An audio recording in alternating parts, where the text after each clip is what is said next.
বন্ধুরা, আসসালামু আলাইকুম। কেমন আছেন? শুভ সকাল। আশা করি সবাই ভালো আছেন। আমি যেহেতু পেশায় একজন শিক্ষক, এই জন্য আমি আজকে মজার একটা ফানি ইংরেজি সবাইকে শেখাবো। তো অনেকে হয়তো জানেন, আমিও এর হিসাবটা মিলাইতে পারতেছি না। তো আজকে ইংরেজি সম্পর্কে একটা যে হিসাবটা আমি মিলাইতে পারতেছি না, আপনারা কমেন্টের মাধ্যমে সেই হিসাবটা আমাকে একটু মিলিয়ে দিবেন।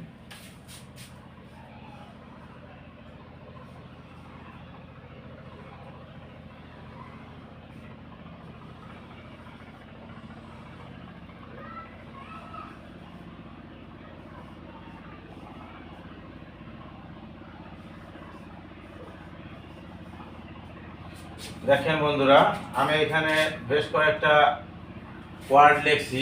If, is, but, what. 1 2 3 4, চারটি ওয়ার্ড আমি লিখেছি এখানে। If, is, but or what. তো আমি এখন যেটা বলতে চাচ্ছি, আসলে দেখেন, ইফ অর্থ যদি, ইজ অর্থ হয়, বাট অর্থ কিন্তু, হোয়াট অর্থ কি। বন্ধুরা দেখেন, ইফ অর্থ আমরা জানি যদি, ইজ অর্থ হয়, বাট অর্থ কিন্তু, হোয়াট অর্থ কি। কিন্তু এই সবগুলাকে যদি আমরা একত্র করি,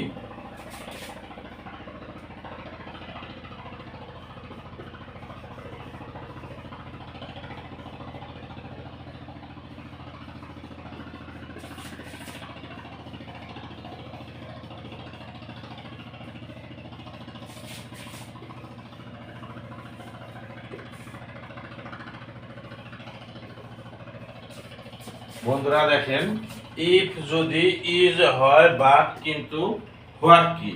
এই হিসাবটা আপনারা মিলিয়ে দিবেন। ধন্যবাদ সবাইকে। সবার জন্য শুভকামনা রইল। সবাই ভালো থাকবেন।